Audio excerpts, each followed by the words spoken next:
Selamat pagi pemirsa, apa kabar Anda hari ini? Senang sekali kami dapat menjumpai Anda dalam berita Papua hari ini.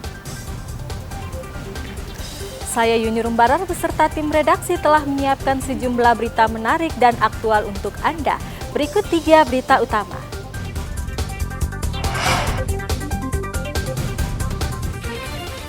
Seorang penambang emas di Pegunungan Bintang tewas dianiaya kelompok kriminal bersenjata.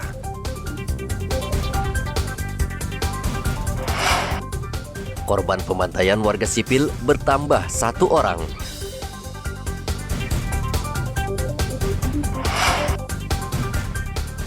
Jelang HUT kemerdekaan RI, penjualan pernak-pernik di Merauke marak.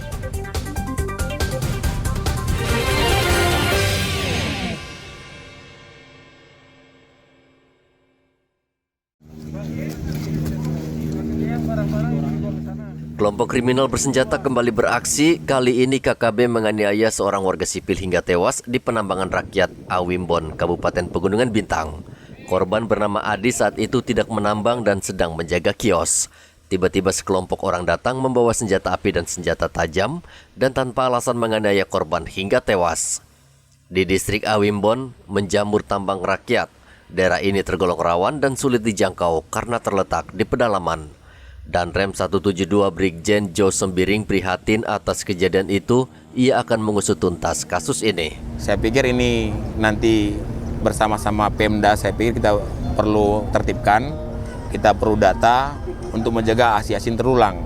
Ya, kita tidak tahu seperti apa di sana, apakah mungkin mereka ada mau minta emas tidak dikasih, ada mau minta sesuatu tidak berikan, lalu tidak diaksi.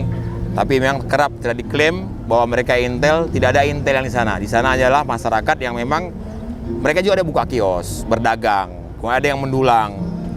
Mereka juga ada bersama dengan sama pemilik ulayat yang di sana. Ini yang saya dengar. Kemudian di situ ada batas juga Kabupaten Bovendigul, ada juga batas wilayah dengan Kabupaten Pegunungan Bintang.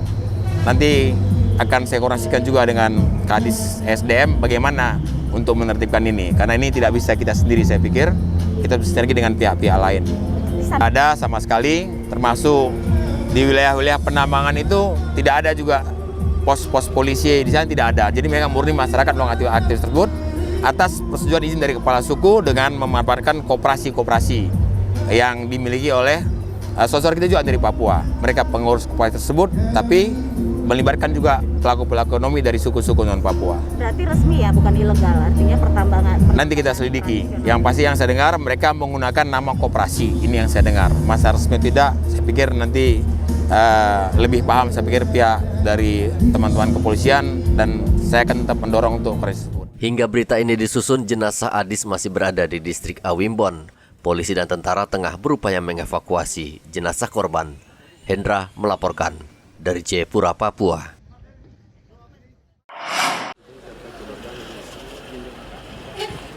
Aparat gabungan berhasil mengevakuasi jasad warga sipil bernama Roy Manampiring yang merupakan korban penembakan kelompok kriminal bersenjata di Tanjakan Adu Mama 2, Kabupaten Duga, Kamis kemarin.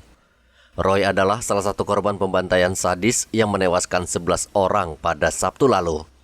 Kepala Bidang Hubungan Masyarakat Polda Papua Kombes Ahmad Mustafa Kamal mengatakan korban saat itu berjalan kaki dari Batas Batu menuju Kenyam, namun dalam perjalanan mereka dihadang KKB. Roy bernasib naas, ia ditembak hingga tewas, sementara warga lainnya berhasil melarikan diri. Roy Manampiring diketahui sehari-hari bekerja sebagai operator potong kayu. Sekira pukul 06.00 kami evakuasi korban kekerasan yang dilakukan oleh kelompok kriminal bersenjata yang dilakukan hari Sabtu kemarin. Ternyata hari Senin kita dapat informasi dari beberapa pihak tentang adanya jenazah atau korban kekerasan yang dilakukan oleh kelompok kriminal bersenjata. Memang TKP ditemukan tadi pagi itu di Tanjakan 2, Jalan Kenyam menuju ke Pekanbaru. Ya, jadi di antara Kenyam dengan Batas Batu ini kurang lebih kalau dari kota 8 kilo, kemudian dari TKP terakhir kemarin itu jaraknya sekitar 2,5 kilo. Jadi memang kemarin sore kita berupaya untuk mengevakuasi korban. Namun satu harian kemarin hujan cukup deras dan ternyata kita sekitar jam 4 kita coba untuk ambil korban. Namun terjadi kontak tembak dengan kelompok dengan senjata.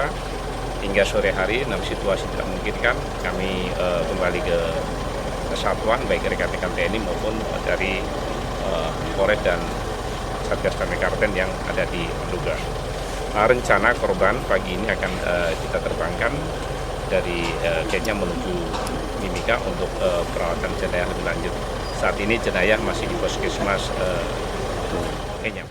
Kelompok kriminal bersenjata pimpinan Egyanus Kogoya menembak 12 warga sipil di 4 lokasi berbeda yang tak berjauhan pada 16 Juli lalu. Dalam insiden tersebut 13 orang menjadi korban, 11 orang diantaranya meninggal dunia. Aparat gabungan TNI Polri meningkatkan patroli di Nduga untuk mengantisipasi aksi kekerasan kelompok kriminal bersenjata pimpinan Egyanus Kogoya. Hendra dan Igo melaporkan dari Nduga, Papua.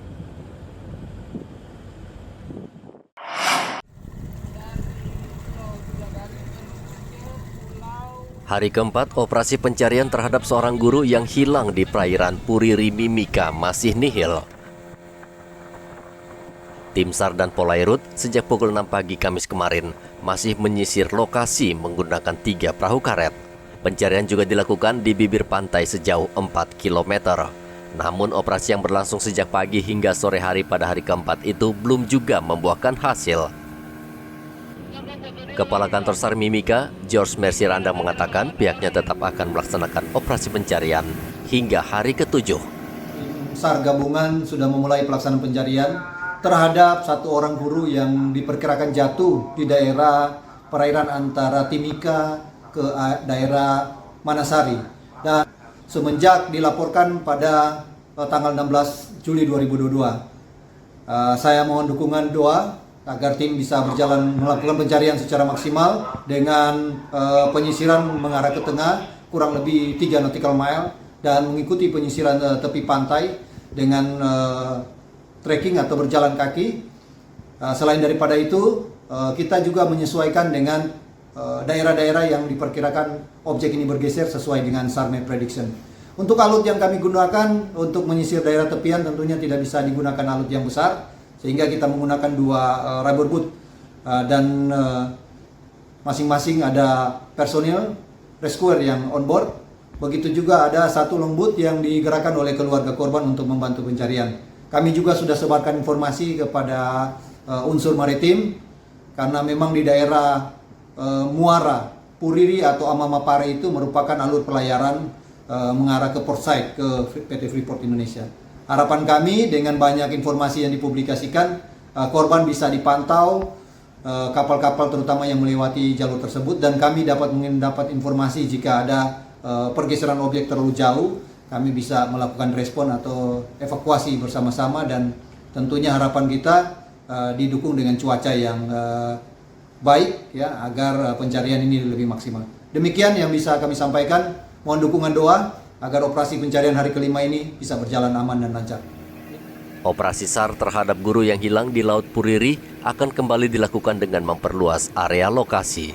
Dari Mimika, Papua, Igo Bat Momolin melaporkan.